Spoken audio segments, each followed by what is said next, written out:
face downwards. Okay, so we are talking about wellness today. So all about Team McLean, we are all about balance. We're all about clean, healthy food, as well as continuous and improved movement. So just letting you know that this is a guide and it is a suggestion only. So just letting you know you are to decide whether it's appropriate for you and your needs. So these are not specific designed diagnostic or prescriptive advice to anybody. So please seek health advice from your GP or ask me if you'd like to be introduced to our nutritionist or our naturopath teamsters that we have on board as well. So the best idea is just to gather as much information as you can, read through it, and you pick and choose what feels right for you and your body, because there's so many different people with different health needs, body types, and all sorts of different things that would come into play. So today we're going to run through the guide as it is on the PDF. So sleep, food timings, the meal prep, hydration balance, and the support team. Hopefully we can start on the fats and the protein section, but we'll see how we go for the time. Okay, so sleep. I love sleep.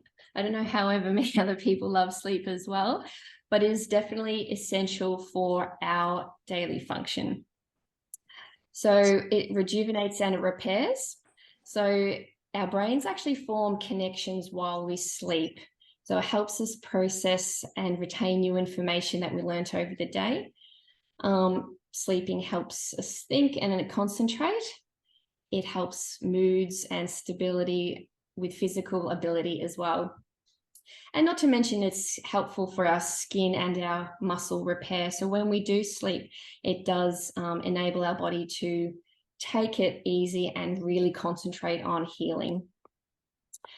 So we need to at least get 8 hours of sleep consistently. I know for some people that is a bit of a struggle, especially like new parents and things like that. So that's why new parents can sometimes get a bit of, foggy brain and hard to concentrate and hard to train the thought together because they're not getting that full consistent 8 hours sleep. So yes, it helps us manage our emotions, more patience, and deals with stressful situations better.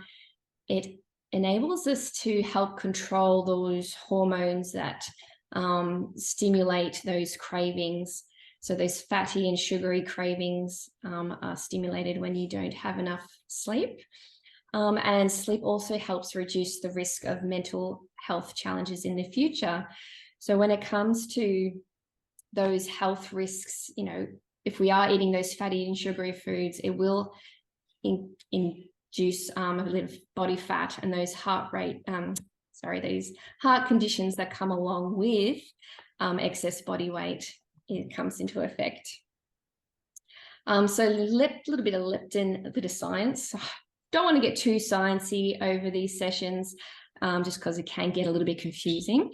But there's two hormones that control hunger and food craving. So leptin and ghrelin have been a major influence in this.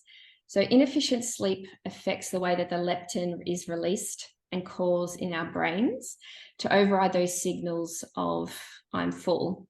And the ghrelin hormone tells the brain that I'm hungry. So when those two things are quite imbalanced, it does get a bit pushed and pulled between understanding that you're not hungry or feeling like you are. So yes, those hormones are very important with our sleep and our body. So I'm sure we've may or may not actually heard of the circadian rhythm. It's basically a cycle that the physiological process of all beings is dictated through that natural daylight, that sun. So it controls the sleep-awake cycle. It controls the body temperature, hormone secretion like the ones that I just mentioned, as well as digestion. So I won't go too far into the 5 stages of sleep, but those 5 stages actually occurs within 90 to about 120 minutes. So that nice cycle there, we need to have at least a few of them over the course of the 8 hours to get that nice regular brain relaxation and muscle repair. So for more information, do go to that coverageinternational.com.au if you'd like some more information on sleep. There's a difference between sleep deprivation and fatigue. So basically, fatigue is when you're constantly tired and you have that lack of energy physically and or mentally. It can be induced by medical reasons, lifestyle, workplace, and emotional. Deprivation comes from inadequate quality of sleep. So the voluntary or involuntary sleepiness can also come with diagnosis sleep disorders. So different reasons for different issues when it comes to sleep. So how do I sleep better is the age-old question.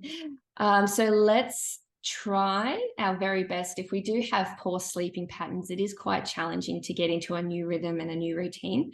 So at least my suggestions, to turn off your devices at least an hour before you go to bed, just so you can start unwinding that brain.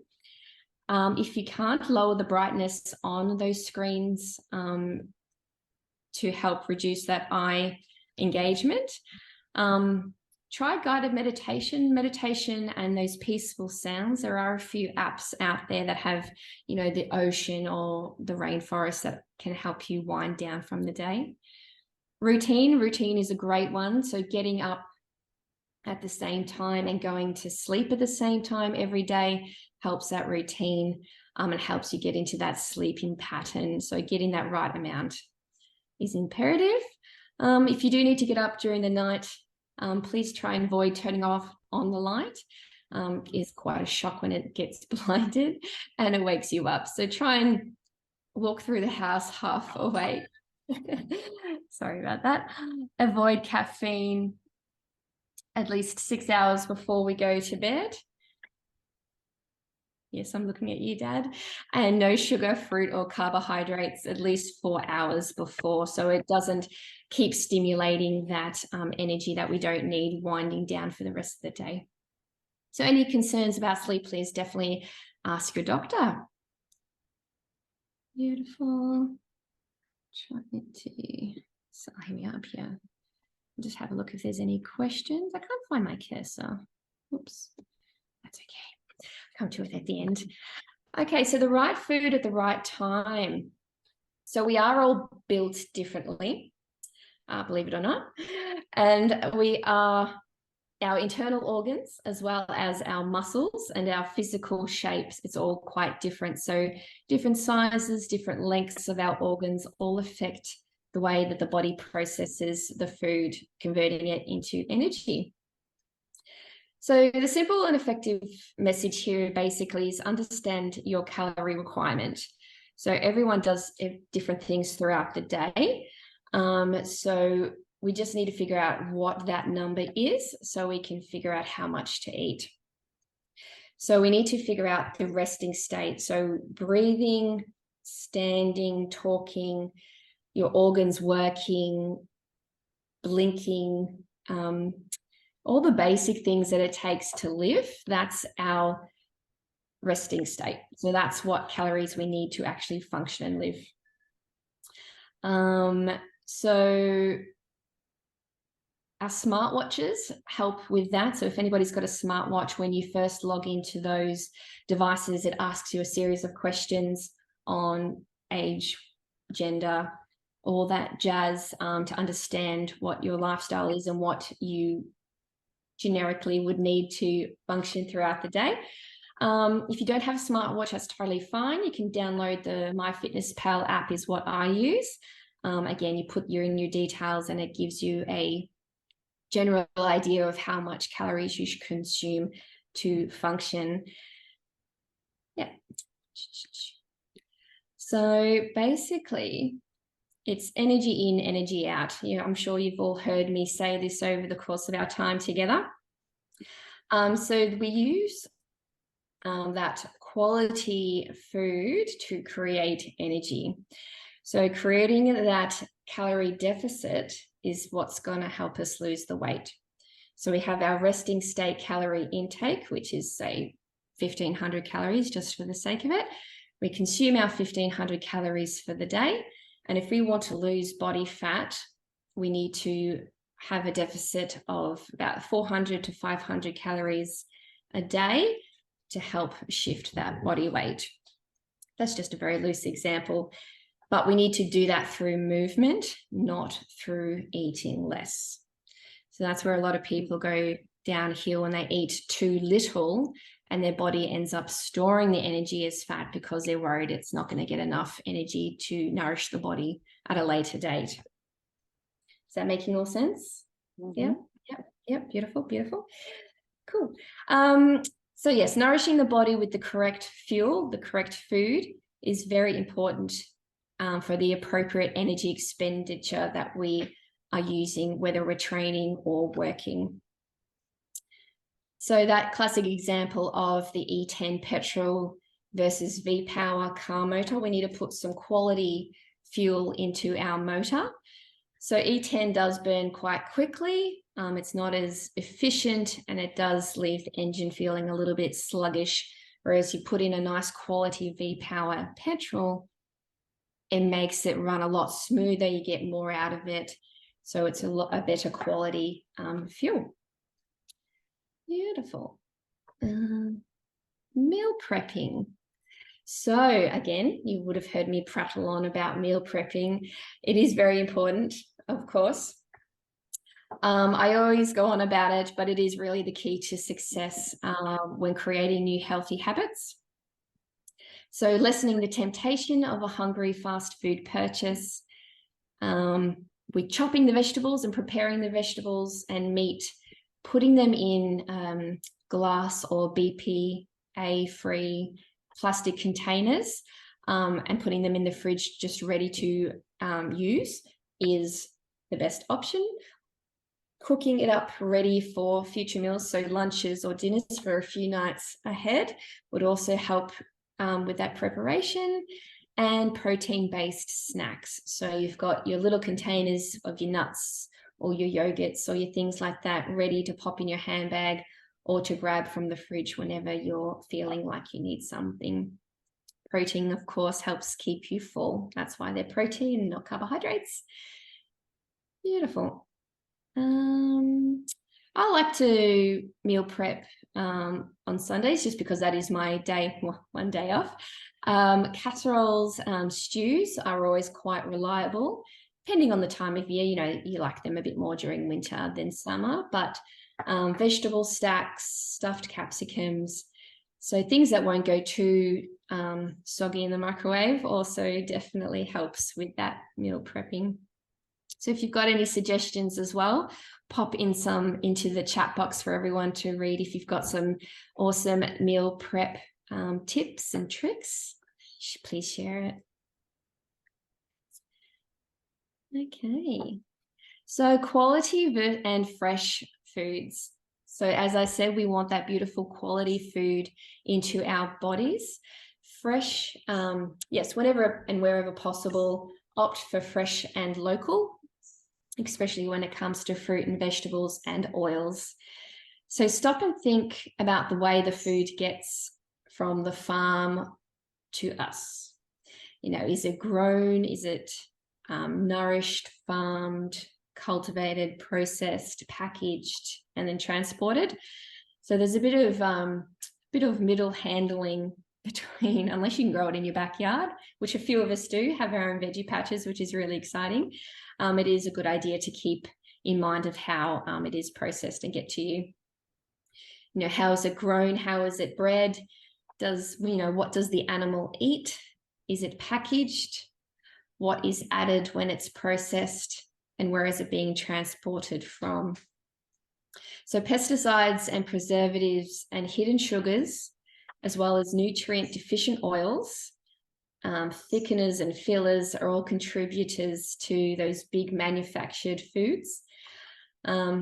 I can go on and on about pesticides and additives, but we'll literally be here all day. I'll give you more information next time I see you as well. It's actually quite scary on what they add to our foods and what we're actually consuming, because, you know, you see of all these cancers and things, you're like, where have all these come from? It's because all our foods are made in a lab, pretty much a science lab. So best way is just avoid them. Just keep it simple, keep it fresh, keep it local. So like the petrol analogy, I use the cow. So what does the cow eat? You know, is the cow eating grass and out in a paddock running around, or is it, you know, in a pen, and is it eating processed pellets? So what the cow eats, we eat. So we're not designed to process grass. Our stomach doesn't do that. So we rely on the cow to eat that nutrient grass so we can receive those nutrients from the cow. That's basically it in a nutshell. Quality food into us equals healthier body. Okay, you're looking good. All right, so I know it's hard, but let's make what we can. It's definitely worth it. So in today's society, of course, you know, most of us are very time poor, and it's difficult to allocate time to cook, never mind make each ingredient.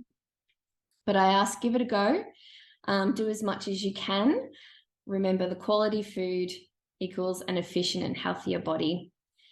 So look at the ingredients on a pack. So whenever you do pick something up off the shelf, I always use the tomato sauce as a good example. Look at the ingredients. What do you think you'd find in it? Tomatoes. And that should literally be it. Usually there's a little bit of salt in there, but when there's emulsifiers and sugars, and there's a whole bunch of other things that you see listed in that space, just put it down. Plain and simple. We just got to keep it to 2 or 3 ingredients on those packets. You know, if you can pronounce the words, you're on a good wicket. If there's numbers on there, you don't know what those numbers are. So again, just put down that packet.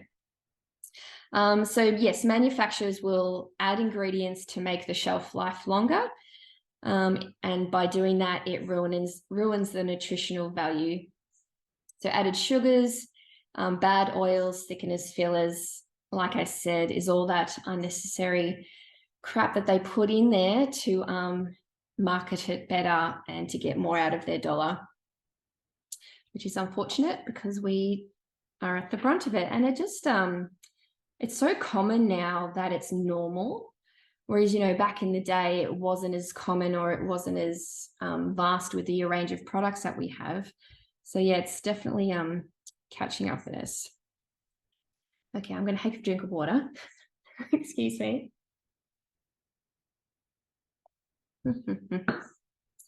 Okay, so up to water. Let me know if I'm going too fast too, but I think you're all okay. So hydration, water, H2O. So increase it when we're exercising. If we drink a lot of coffee or caffeine, you need to drink more. If you are consuming alcohol, you need to increase it even further. So before and after the alcohol. So basically, drink water, drink water, drink water. So juices, sugary drinks, caffeine, alcohol do not contribute as your daily water intake. There are online calculators out there. You know, it sort of balances out your body weight and all these other bits and pieces. It does work, but let's try and just keep it simple, 2 to 3 litres, and you're on a good wicket. So whenever you go to the toilet, have a look at your pee and see if it's yellow or if it's a dark yellow. That means you're very dehydrated. If it comes out quite clear, means you're getting that nice flushed out system, and keep drinking. If you are feeling dehydrated, like, oh, I'm really thirsty, again, you're past the point of dehydration. So it'll take a bit to catch up that water. So keep drinking, keep drinking. yeah, if you like to jazz up the water a bit, lemon is always a good spritzer. Lemon, what else? We got mint, cucumber is nice. I would avoid those little tea baggy things. Again, look at the packet, making sure that it's just natural contents, but sometimes, more often than not, there's a bit of sugar in there as well, or saccharin. Saccharin's that fake sugar, which you'll see some. Water is best absorbed at room temperature, just so that the body doesn't have to process it to get it up to the temperature to hydrate. Of course, it's really nice on a nice hot day, which is fine, and it helps cool us down. But for better absorption, it is good at room temperature. I love a good soda and a mineral water. But we are just trying to keep it simple. Just always come back to the simpleness of it. So water is plain, water is natural, water is on the ball. So soda water is actually plain water with added things to it. So it's got dissolvable solids in there. So there's sodium bicarbonate, sodium citrate, I can't even say these words, just sodium phosphate, and sodium chloride, which is also salt. So the carbonated element is added to it rather than occurring naturally like mineral water. So mineral water, if you do want bubbles, go the mineral rather than soda, just because it is usually from a natural spring or a natural well somewhere. Again, quality is the key. So check the label and making sure it is a natural spring water rather than a changed water. So in those natural minerals, there's magnesium, potassium, and calcium. So a nicer option than soda. So yes, think about where that quality is from. Hope I've covered a few questions on that one, because I think I had a few things on there. So balance. I should listen to my own words, shouldn't I? So we often hear the words work, eat, sleep, repeat. We just focused on the eating and sleeping part. So let's take a time and actually take a breath in and unwind and relax. So we need to connect with ourselves and our bodies. So from working, from training, we also need to take a step back and actually be present and be in the moment with you and your mind and your body. So I like to think about you, really. And are you the person that you want to be, whether it be professionally, personally, physically? I used January to write all this down, so it was a good way to self-reflect. What do you do for fun? That's a hard question for a lot of people. What relationships mean most to you? Family, colleagues, friends? Are they healthy? Are they toxic? Is your space fulfilling your needs, your environment, your home, your office, your workplace? Does it fulfill your needs? And what can you change to connect with it better? Is it adding another lamp or having a stand-up desk, or, something that can improve your space for you? Can you identify if anything's disruptive or frustrating, negative vibes that are impacting you, maybe on a subconscious level? How can you improve it? Do we minimize clutter? Have meaningful conversations? Think about your options and what you want to do. We all have the same 24 hours in the day, so let's choose them in making our quality of life better for ourselves and our loved ones. So if you don't look after yourself, I don't think you're going to be able to look after the people around you. So don't forget, you do have a support crew here. The other Teamsters, reach out to them. Me, of course, Todd's a good laugh, believe it or not, as well as the other support networks that I work with closely. These guys are great. I love them. I would wholeheartedly recommend them.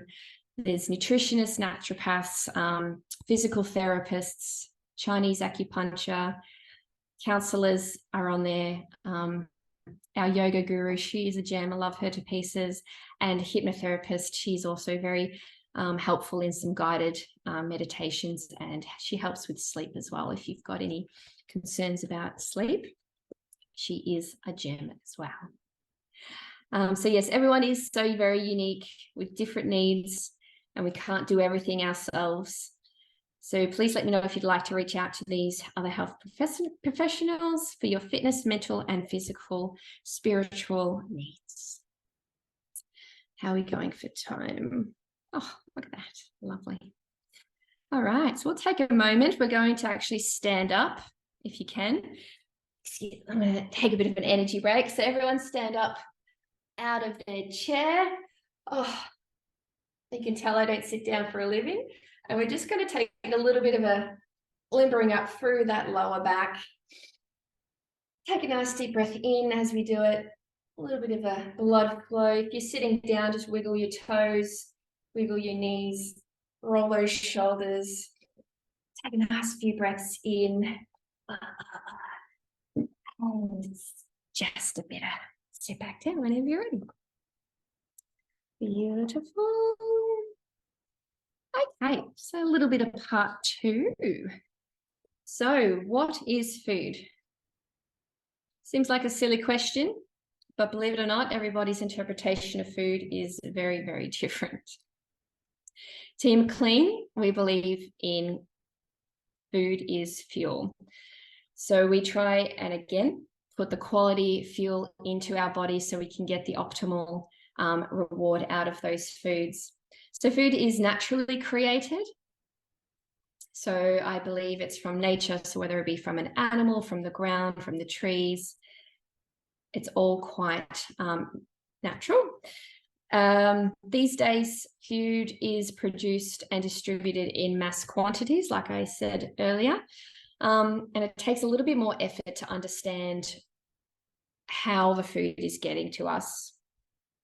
It is quite, when you really dissect the process, it is quite unnerving. So many people consider food is actually made in a science lab. So that's why when I say, you know, if it comes in a packet and there's more than 2 or 3 ingredients, to put it down, because more often than not, the food is figured out in a lab with scientists and engineers and then brought into a factory to figure out how to create that food and then put in a packet and then shipped off to us.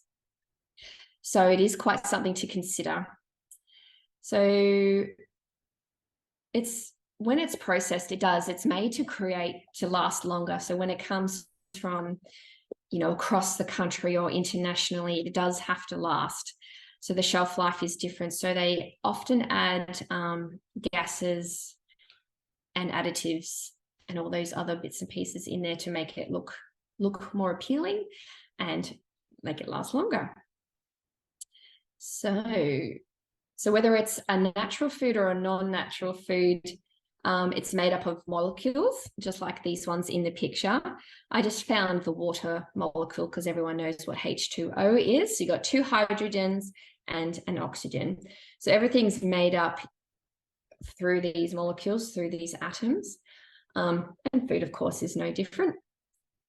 So when a food it's made up of different molecules. For example, a legume both has a protein as well as a carbohydrate molecule. So you're getting both of those 2 nutrients. So that's just a bit of insight on how food is made up of and how to put in perspective on when you buy a packet, how many more molecules are added to that natural food. So we are talking about fats now. So there are good fats and there are bad fats. So the good fats, love the good fats. So good fats support brain function and your nervous system and your nails. It helps your hair grow as well as your skin. Good fats are unsaturated and mono. It needs to function. It really just needs connecting those nerves even when we're training. So whenever we do things that doesn't feel quite right or a little bit unco, it's connecting that brain to the limb. So we need those natural fats in our body to help process that nervous system. So good fats consist of your fish. So there's omega-3, your mackerel, your herring, your salmon, your trout. In your seeds and nuts, omega-3 and 6, pumpkin, flax, linseed, hemp, all those wonderful ones. Butter, so we want our grass-fed butter, obviously our grass-fed butter. The cow, who is grass-fed, creates the butter, clearly, and unsalted for baking. Animal fats are good. Like a lot of people go, oh, there's, fat on that bacon or there's fat on that steak. It's okay. It's okay to consume that, not a mass amount, but in everything in moderation. Those, again, natural fats in those meats are good for you. Full cream dairy, of course. Those lighter options are usually watered down or they've got additives in them as well. I'll come back to dairy next week. There's a whole thing about dairy. Olive oil, extra virgin is best. We are trying to keep it very original. So monounsaturated as well. So buy local, buy fresh. So Australian grown oils are better than Italian because obviously it's from Italy. How long does it take to get over from Italy? A little while.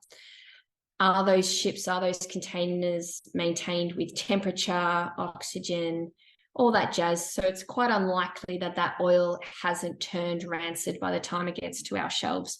So let's keep Australian, let's keep our money in our own country as well.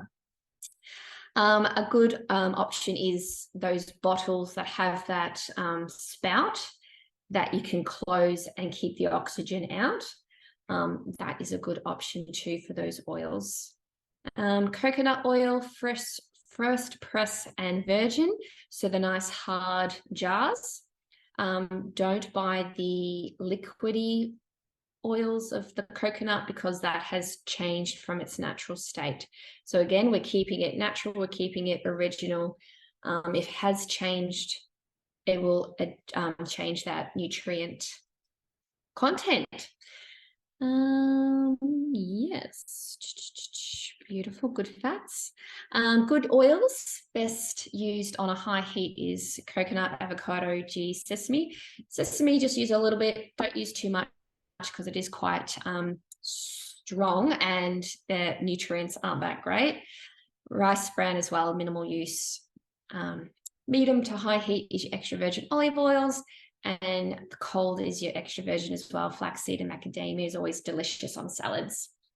So your almonds have your vitamin E, your flax seeds helps with your skin and your eczema, can't say that word. Coconut oil as well, and your chia seeds is a superfood, so it gets you good on the inside and outside. Bad fats. So bad fats, polytrans fats are hard fats and man-made. They're cheaply made and not natural. So these are the ones that are created in that science lab to be able to be mass produced to put into products. And those bad oils create that inflammation in your body and it makes you just feel awful. It really does. You might not know it, but it does have an impact. So once you start cutting out all those bad oils, you'll start feeling the difference. They are, unfortunately, I'm sorry, found in lots of Asian takeaway foods, fast foods, of course. Sometimes they're added into peanut butters, which is really disappointing and silly. Frozen foods sometimes have it in there as well to stop it from clunking, like congesting, like when you buy a packet of peas, or vegetables, as well as cheese too, like grated cheese. They add something to grated cheese to stop it from clumping together. And salad dressings. So keep away from your margarines. Just don't. Keep it to butter. Vegetable oils, literally, it'll say vegetable oil. What's a vegetable oil? There's no vegetable oil. Palm oil, safe for orangutans. I know they've got ethically grown ones now, but really sunflower, grapeseed, corn, and soybean. So just if you see that in ingredients lists, throw it out, please. So what have we got here? Oil. So here's a little bit of a picture with popular oils.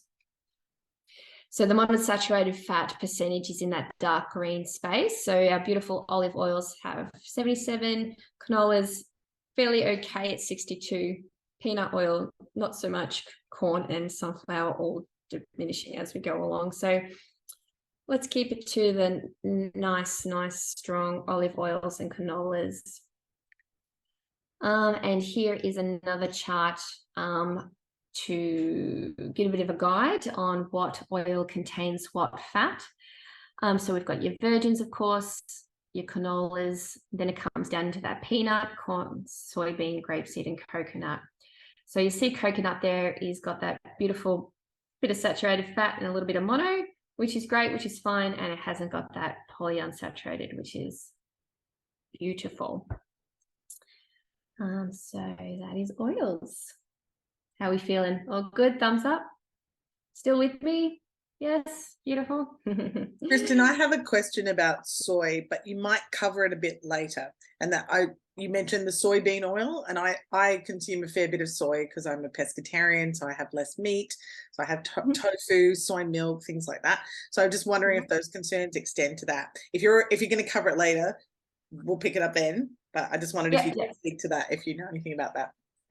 Yeah, excellent. Thank you. Yes, that's in the next week's ones. Yes, soy is a big one these days, isn't it? It's all turning into those oats and those almonds and those soy milks as well. So yeah, definitely we'll cover that. Beautiful. Thank you. Beautiful.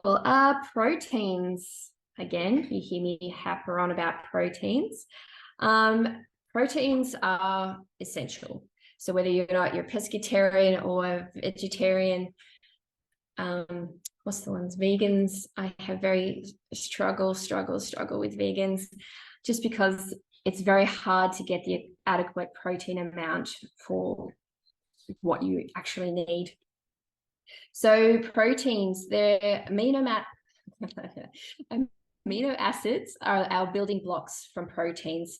So amino acids are essential in our brain signaling, those transmitters that help us, our brain, the serotonin, the melatonin, which is the ones that make us happy and help us sleep and actually help reduce in pain as well.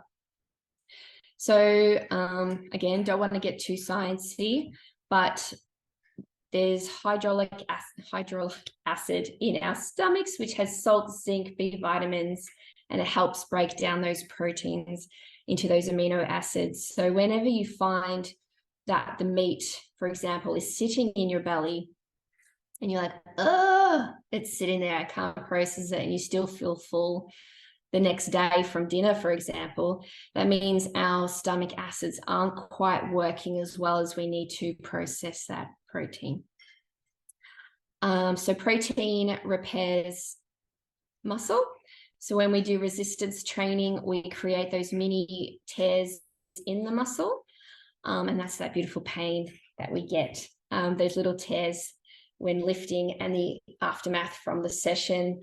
So to help lessen that pain for the days after, we need to consume protein, ideally within 20 minutes, 30 minutes of working out. So that's when the body's really absorbing all that nutrients because it's charging and its blood's flowing and it's just loving life. So we need to keep that protein coming into our body for that repair. So we need a bigger, stronger muscle.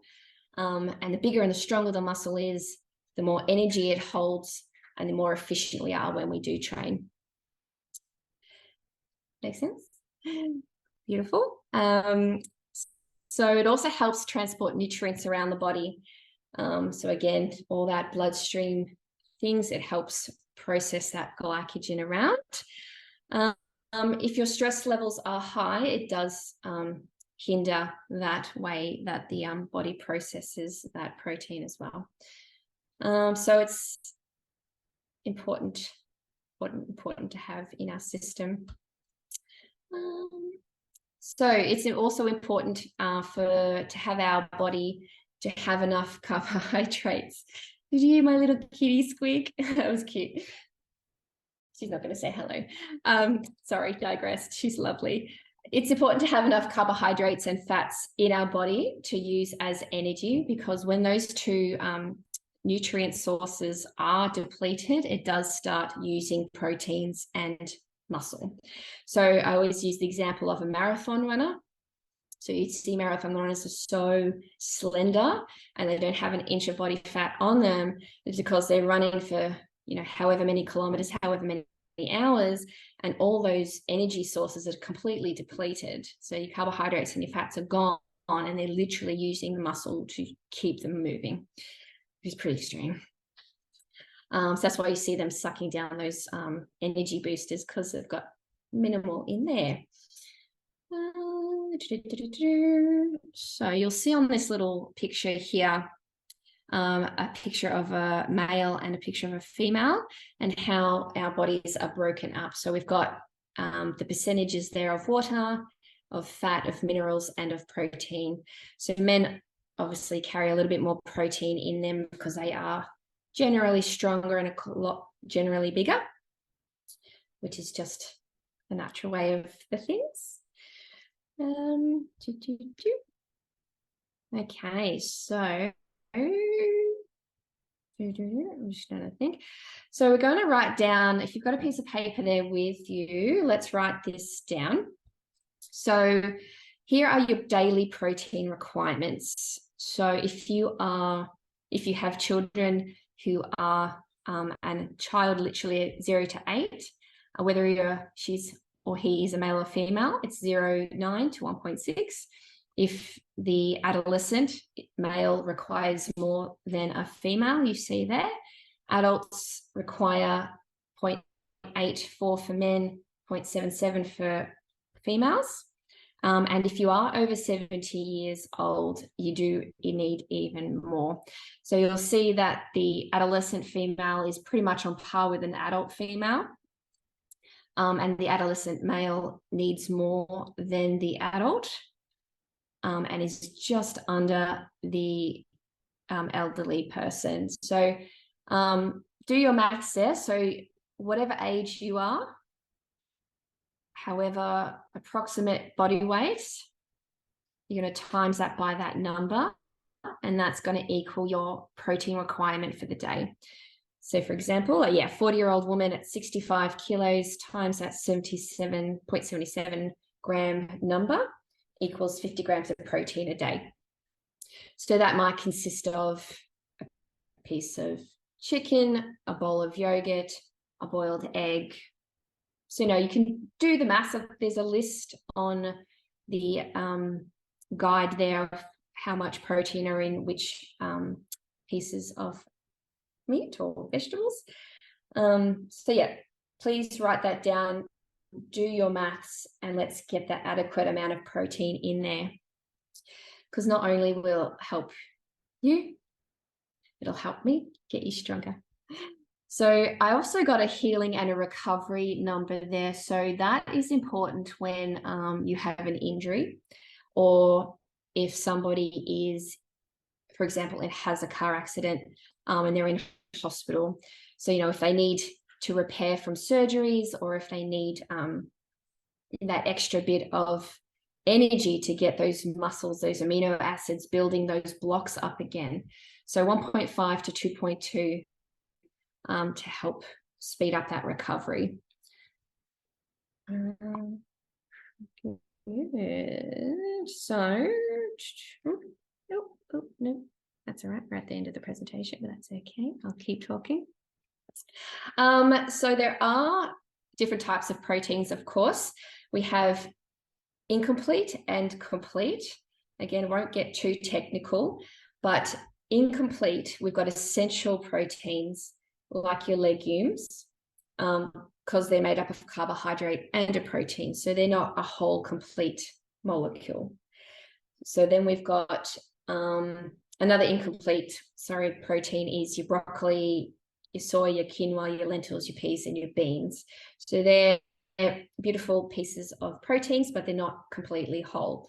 But then we've got the complete essential proteins, which is your meats, which is a whole molecule of protein. Hope that makes sense. So yes, I really want to stress that quality again, nutrients into your body gets the most out of your body. So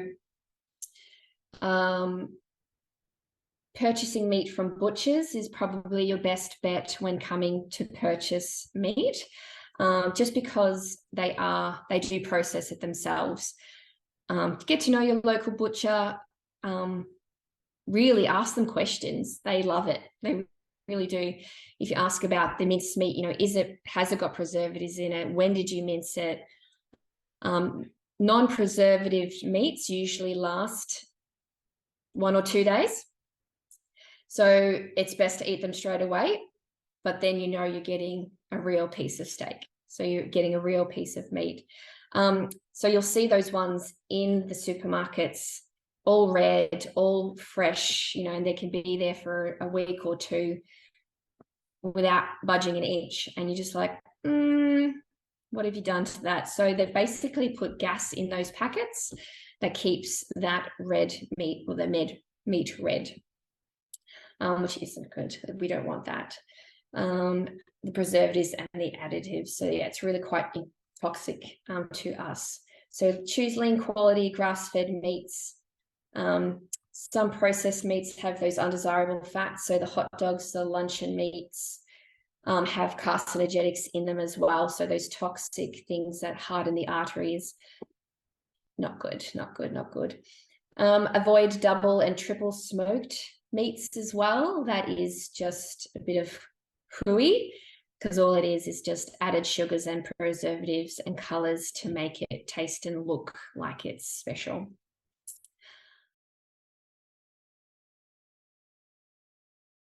Okay, so we are talking through the fats and proteins again, the carbohydrates, fiber, calcium, and sugars. Okay, so what is food? Just to, again, recapping on a little bit from last time, I'd like just to explain what food is. Everyone's interpretation of food is so different. So mine personally is fuel for your body. Food is what we need to survive. It's naturally created from nature, so plants and animals. These days, food is produced and distributed in such a mass scale that it just takes a lot more to understand what you are actually eating and what you're actually purchasing.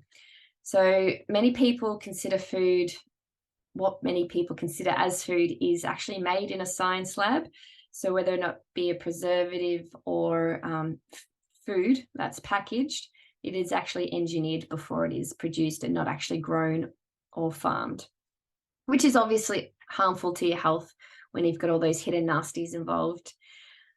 So food, I always think about it as molecules. So you'll see in this picture here, typical water molecule, which is 2 hydrogen atoms and an oxygen.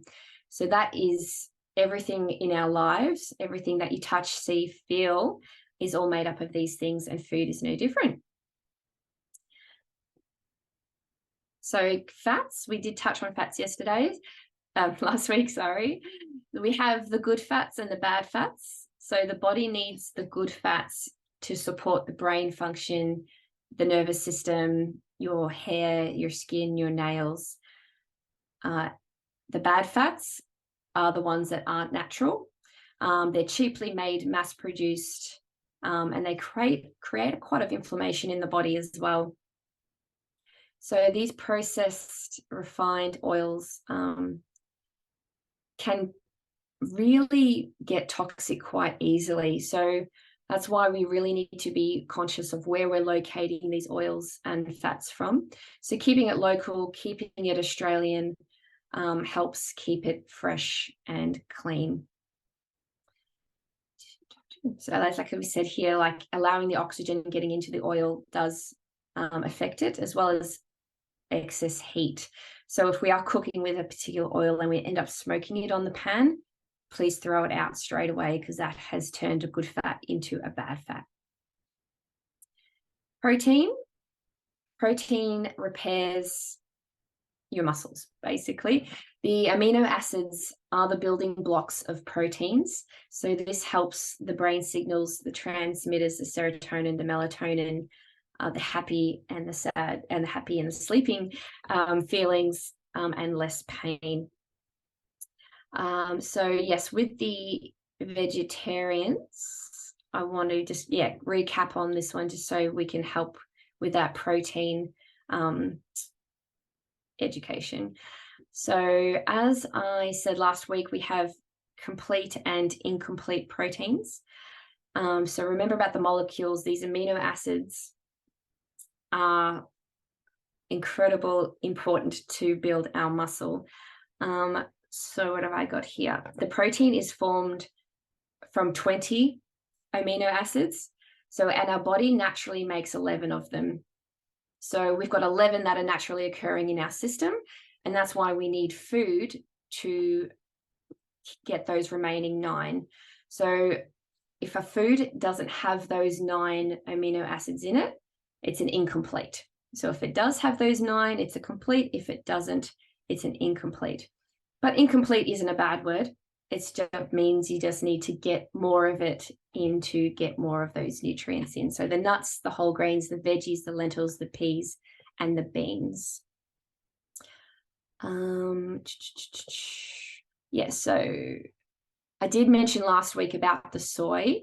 The soy is a complete protein, so I did have a bit of a mix up with that one there. So a complete protein is the red and white meats, your eggs, your dairy products, soy, tofu, and the edamame. I can't say that word very well. Your hemp seed, your quinoa, and your buckwheat. So all those are complete. So please keep those in your diet if you are a vegetarian. There's a website down there at the bottom if you'd like a little bit more information. It's like a rabbit hole. You can just keep going. So again, research and do what's right for you. So your carbohydrates is next. So believe it or not, but there's no recommended dietary intake for carbohydrates, as they're not essential for your body to function, because the body produces glycogen from your proteins and your fats.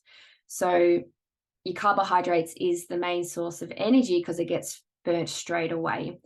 But there's no real need to have it in our body, because we will get that glycogen from our proteins and our fats instead, which is what we really want. So the third, So if there's too much glycogen energy in the bloodstream, the pancreas produces insulin to help regulate that blood sugar levels.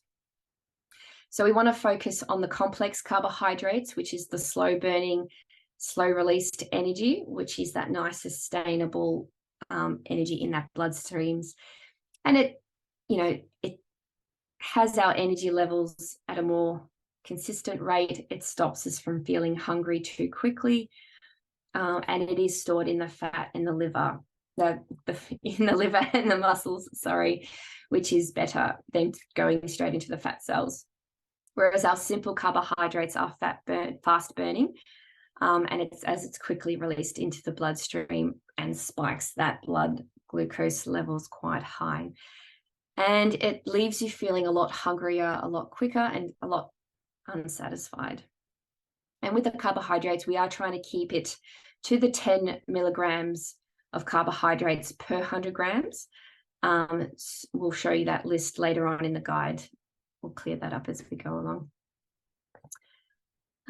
So when we are trying to burn body fat through exercise, by eating minimal complex carbohydrates at the correct time, the body will use those carbs first, then from the muscles, and then from the liver, and then move on to the fat storage that we have. So yes, we're trying to keep it between the 10 and 15 grams, as I said. Good alternatives to carbohydrates are your rye, your oats, your barleys. They have minimal gluten in them. Your pumpernickel bread is good, rye, your brown rice is soba, and your buckwheat noodles as well. So gluten, people think that gluten is bad for everyone, but it's not. It's only if you have an intolerance. So gluten is, like I said, like molecules. It's found in most of grains, so wheat and barley and rye. These things are made into cereals and breads and pastas. So most people can handle that undigested gluten in those products. Some people can't, and that's when those people get that triggered, that autoimmune response. So that celiac pain that they get in their guts can damage their small intestines. So if you are feeling a bit not quite right when you are eating your carbohydrates, your breads and your pastas and things, just listen to your body, see how they're feeling, maybe eliminate it for about a week or two, and then see how your body's feeling again, and then reintroduce it slowly and see how your belly is.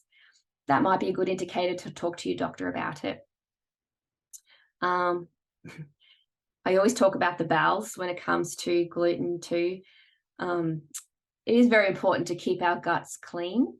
A lot of people don't understand that the smaller intestine, our gut, that's where most of our nutrients are absorbed.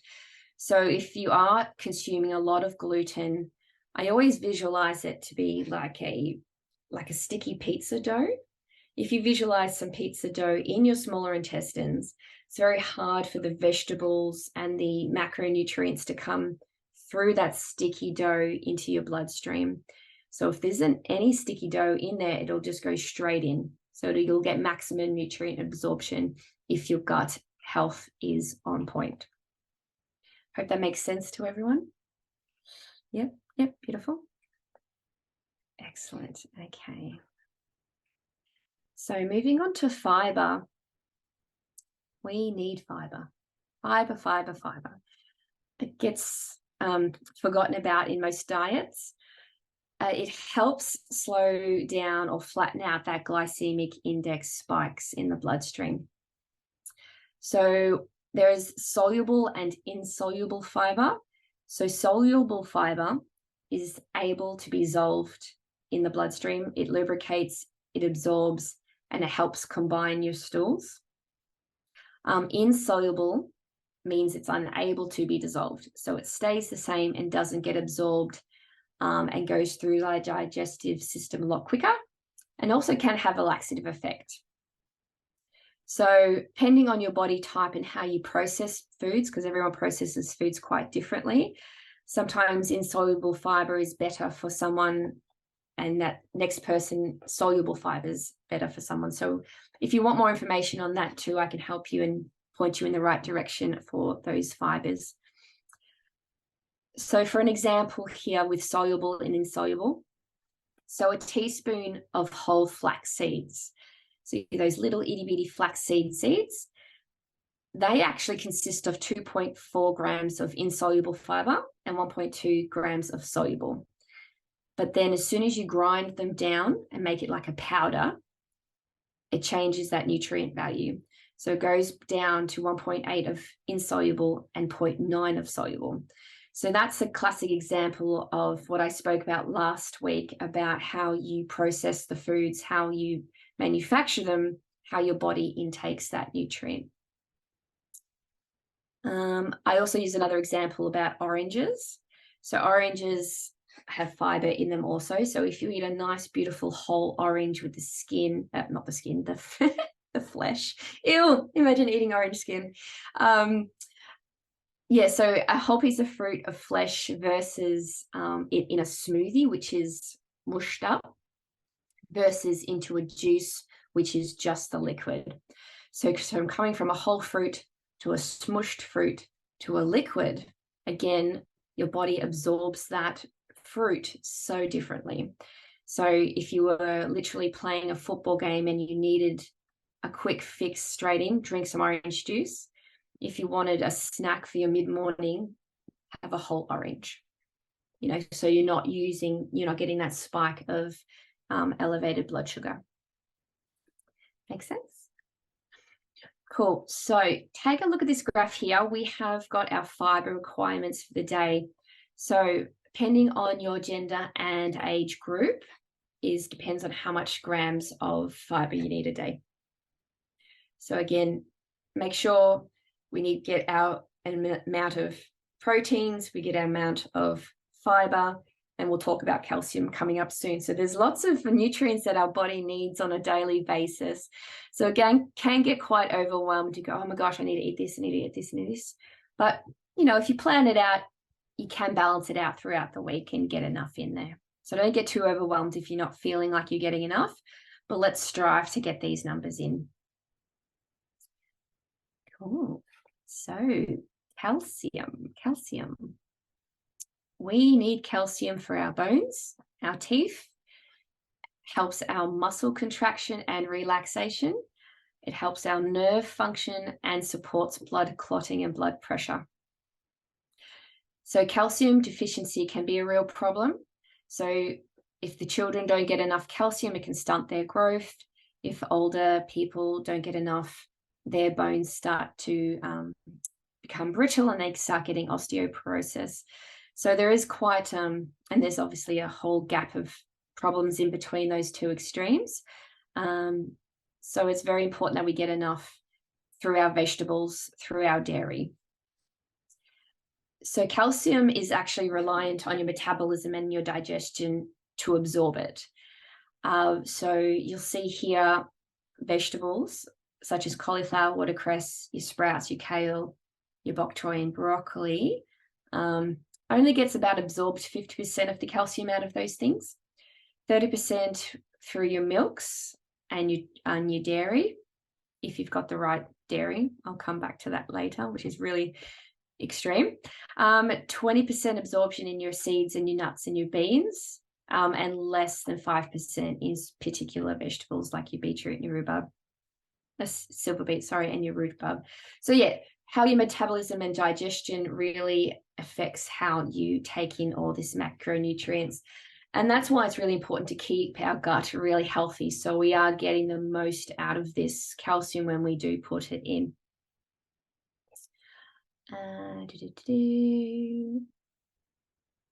Beautiful. So we've got a little chart there for our calcium requirements for the day. Again, depending on your gender and your age. 1,000 milligrams isn't really that much. It is, but it isn't. Well, when you break it down into dairy and your vegetables, you can get it in there. Consciously have to make the effort, but you can get it in there. Okay, so calcium. Now, oops, sorry, did I go the wrong way? Dairy. Yep, double slided, all good. Okay, so when it comes to dairy, I could speak till the cows come home, pun intended, with the milks. So I'm going to try and keep it nice and short. So A1 and A2 milk, so there's proteins in particular milks. Okay, so in the guide there is a list you should see there of the history of milk with the cows, the particular cows that produce the milk that we've farmed and bred over these thousands and thousands of years, that has created this A2 variant, A1 variant. So I'll come back to here. So yeah, have a good read of that guide. The A2 protein of the milk has been a part of the cow for thousands of years. And then after centuries of dairy farming, the A1 protein has begun to appear. So the A1 protein, remember we're talking about molecules here, cannot be digested well by some people. The A2 milk is promoted by dairy as a dairy option because it's gentler on the stomach and it is much more original. So these amino acids in the A2 strand is a very different structure to the A1 strand, which means it's just easier broken down by the gut. So you'll see here, pasteurized milk versus unpasteurized milk. So whenever you pick up your milk out of the fridge at the supermarket, it'll say on the little label there, pasteurized or unpasteurized. More often than not, it is pasteurized, which means it's been treated by the farmers, the dairy producers, to make it last longer and somewhat safer to drink because there is a few bacteria in milk. So yeah, pasteurized milk has been heat treated, so it lasts longer on the shelf.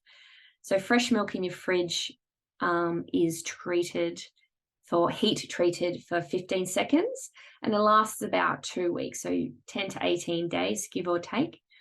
UHT milk, which is those cardboard liter milks on the shelf. So the ultra high temperature milk there has been blasted for 2 seconds and lasts for about 6 to 9 months. So those fresh and the UHT milks that has had their nutrient value severely decreased. So you might be thinking, oh yes, I'm drinking whole full cream milk and you're getting as much nutrients than a lighter milk. That's not the case. So you'll see the numbers in the guide there. You've been relying on this milk for years to get your nutrients out of, but it's really quite disappointing of how deficient those milks actually are. So yes, the vitamins are severely reduced, the enzymes are 100% destroyed, the immunoglobulins, I can't even say that word, sorry, are damaged, and the whey proteins are denatured. So yeah, by producing that high heat through that milk has diminished the nutrients. So look at the milk whenever you buy it next. So raw or unpasteurized milk, the supermarkets don't sell raw milk because that's not healthy for consumption, because it's got all those bits and pieces in it, all those lovely natural germs in it. Unpasteurized milk you'll find in the fridge section in the store. It's usually got the thick cream on top. You'll see the difference between pasteurized and unpasteurized when you really have a good look at the bottle. It'll have a lot more bits in it because it's natural. It hasn't been blasted with that heat. So the vitamin A's, C's, E's, your ions, your zincs, your B's, your enzymes, all those wonderful things are 100% active, but it does only last 1 week. So you will have to drink it quite quickly. Again, depending on how much milk you guys drink a week.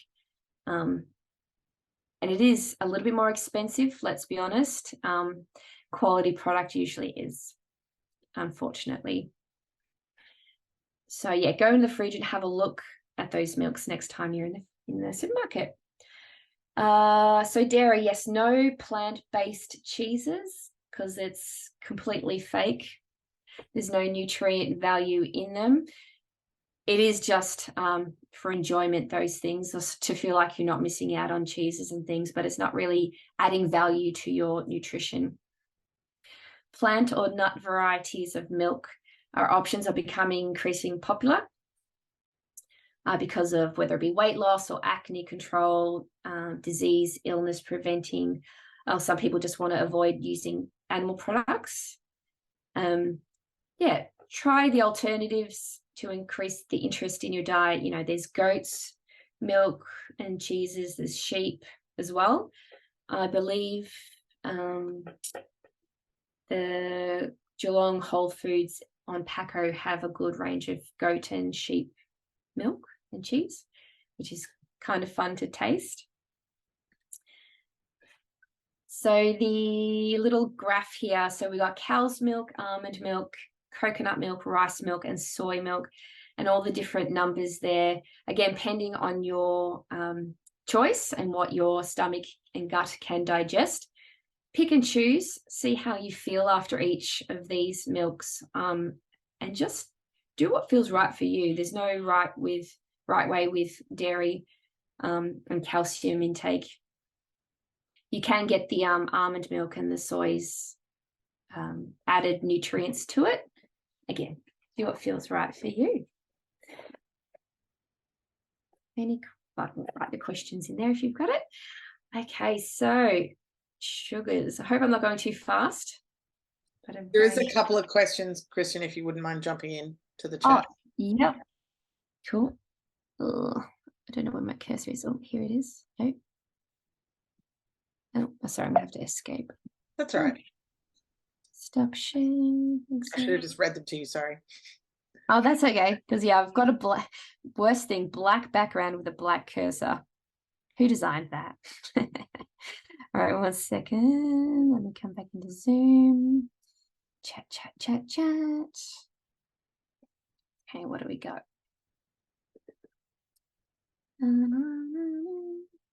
So Shruti, so pasteurized milk is the way to go. Yes, ideally that'll get the most nutrients out of what you're consuming. Not saying that you should steer clear of the unpasteurized. I feel like I'm confusing myself here. So unpasteurized is the most natural one. The pasteurized is the treated one. That makes sense? Yep. Do you know how oat milk stacks up? Oat milk. Did I have oat milk in that little bit there? No, I didn't. I drink oat milk as well, so it does have a good note. It has good carbohydrates in there as well as your protein. You can get ones that have added calcium to it. I find the Pure Harvest brand the only one I would buy. I look through all the, I spent like 20 minutes staring at the milk shelf. I'm like, what am I doing? Anyway, the Pure Harvest brand is the one that I found has no crap, to say the least. None of that extra nasties that are added to it. So when you actually do look at the ingredients on those boxed milks, so much added stuff that is so unnecessary. So yeah, just be mindful. Less is more. Yeah, and get the Pure Harvest brand. That's the only one I found in Woolies that have. Could you go and get my charger? It's just on there, please. Sorry. My laptop's low running there. I read a very long article about the alternate milks that they actually do not good for you without being treated additives in. Oh, thank you. Well, I'll have to give a look at that article, Shruti, if you wouldn't mind. Plug it into there. Yeah, that would be good if I could have a read. But yeah, I'm going by what my nutritionist has told me. So but yeah, we'll have a research. We'll have a look, huh? Beautiful. All right. I'll come back to sharing screen. Good. Okay. Cool. Lovely. All right. Sugars. Sugars. Yeah. So sugar. So the body doesn't need additional sugar to be consumed, believe it or not, to survive.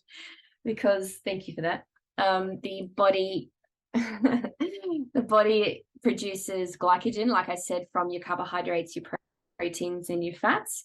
So that extra sugar doesn't need to be consumed. So the body forwards any additional simple sugars straight into the bloodstream because it doesn't need to be converted by the body to create it into energy.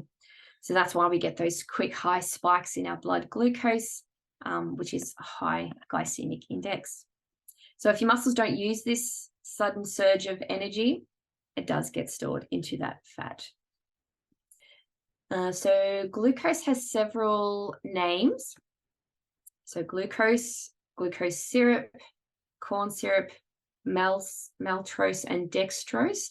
So anything with a TROSE in the ingredient is a type of sugar or a man-made sugar. Avoid these because obviously these are processed and manufactured and not natural. The natural sugars are in your dried fruits, your honey, your molasses, your rice, syrups. Again, they pike your energy levels up nice and high. So let's avoid using those too often and too much. Artificial sweeteners is, there's again all the science names. Saccharose is one of them. Diet sodas and has all that in it as well. And that just, again, equals poor gut health. So all those additives, all those unnatural things that are coming into our gut system that are just getting stuck in there, not being able to get processed out. Yeah, it's just, it ends up creating inflammation again, and just your moods get affected. And it doesn't satisfy the sweet cravings either, like when you have all that fake sweetness. The most natural fake sweetener, that I have found is that brand, what's it called? It's in a green packet. Anyway, it's a natural one. And you can read the side of the packet. It's the most natural sugar replacement on there. Definitely not equal. Definitely not all these other ones. Is it stevia? Yeah, stevia's that's a natural no, one. Is that the one you were trying to? Green packet. Yeah. I think it is. Yeah, that one. And there's another one as well. But yeah, those natural ones are the best. Yeah, thank you. Cool. If you do choose to have that. Okay, so glycemic index versus glycemic load. We touched a little bit on this last time. So glycemic index is the level of energy that is released into the bloodstream. So like I said earlier, if you're having straight sugar, it goes boom, straight in there because it's such a high glycemic index. So we're trying to keep the GI of foods between 40 and 50 because it's a slow release and it stabilizes your blood sugar and your hunger levels. High GI is more than 70 and it's a fast release. So there should be a list in the guide there that has the high and low GI fruits and vegetables, which is a good one to keep on point of. So clean eating whole foods in its most natural state, less processed equals lower GI, and is usually higher in fiber. So particular ways of processing, like I said before, cooking the foods alters that glycemic index because it hinders or it just changes the ability of the digestive system to process the food. Like I said, with the orange, you got a whole piece of fruit versus the smoothie versus the juice. Yep. So glycemic load is the total amount of the meal. So you have your particular GI foods, and then it all coming together in a meal is the load. So for example, here it's your cereal in the morning or your breakfast. You have a cup of oats, which is 50. You have your yogurt, which is 30, and berries, which is 20. So that equals a nice 100 glycemic load, which is great, which is fine, keeping it quite low, because if you had, you know, your Nutri-Grain and your other high energy foods, that'll pike it up even higher. So we're trying to keep it low so it keeps the whole load low. I hope that makes sense as well. Again, don't think too much of it. It's just a good understanding of how your food has the energy in it. So if you're keeping your portion size to a relatively good size, and your food nice and clean, nice and natural, you're on a good wicket. Okay, so just try and keep it simple. So food prepping and meal planning, my favorite. So again, local grown produced food not only supports our our regional farmers and businesses, but also ensures the products are fresh and have the most nutrients contained in them. So rather, again, shopping at larger franchises that require suppliers to create products that last longer for delivery and shelf life. Keeping it small, keeping it as local as possible. Easier said than done sometimes, because sometimes they are a little bit more expensive, but it's quality over quantity in this state. So research shows research your shops and your local fruit and veggie stores, your delis, your farmers markets, your butchers. Get to know them, talk to them, develop a relationship with them, and they usually hook you up. So if you get a really nice relationship with you, they'll let you know when, they've got lamb's neck in, or when they're getting it in next, or, when they're expecting a nice batch of this particular food. It's just nice. Just nice to keep it local. So your health, your health and the taste of the food will be evidence in investing in the quality rather than quantity. So your key ingredients in your cupboard, in your pantry, in your fridge, it's really important to keep it stocked with the good stuff. So remember to look at your ingredients label. No added sugars, thickeners, preservatives, or the numbers. Let's keep those base ingredients that you enjoy eating a go-to straight in there. So you'll find that, sorry, I've lost my spot. So research shows that people who meal plan and prepare their food consume more fruit and vegetables and proteins and a better quality of diet, and are most likely to consume more nutrients than people who don't have those ready-to-go foods, and they're just ravenous and they just choose whatever fills their belly at the time. So I'm going to get everyone to grab a pen and paper. So we're going to write down 4 meals that of ingredients that you'll have in your pantry as easy to go to meals. So 4 meals that you can go, I know I have this in my pantry, or you're going to start stocking that as a staple. So you know that that's a go-to easy meal. So write down 4 now, just for you. We're not sharing it or anything. But I usually have fairly simple, because I'm usually only cooking for me for dinner at that time. So I usually go for Mexican, because it's usually really tasty, and you can really load up your protein in there and keep it quite clean. So you don't have to have your taco shells and your wraps. You can really have some fun with some lettuce cups. Like I really enjoy feeding, like making the cup and rolling it up, and I think it's the joy of the crunch, to be honest. I really do enjoy a good crunch. Frittata, we always have eggs.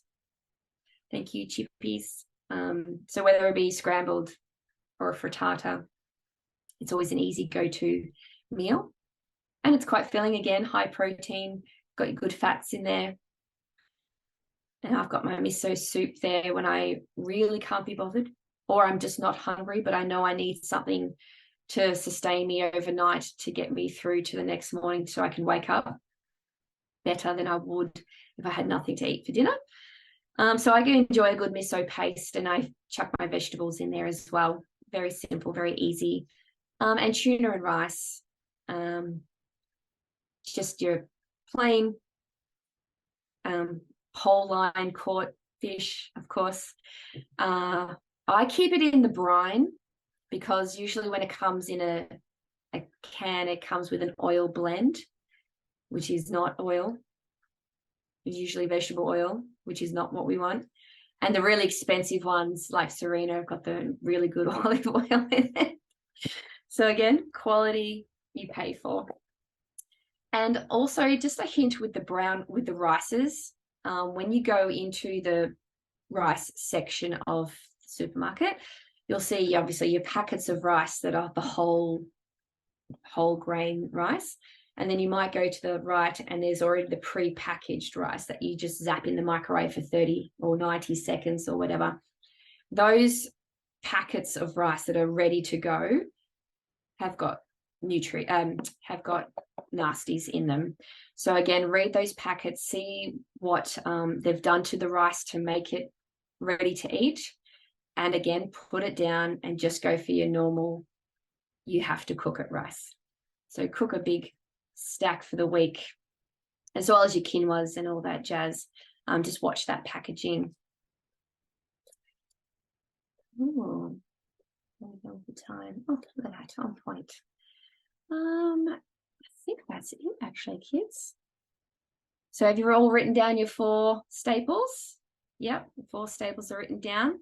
So I expect those ingredients to be in your cupboards and in your fridges consistently, so you don't have a choice but to cook those things when you're at a loss for what to cook for dinner.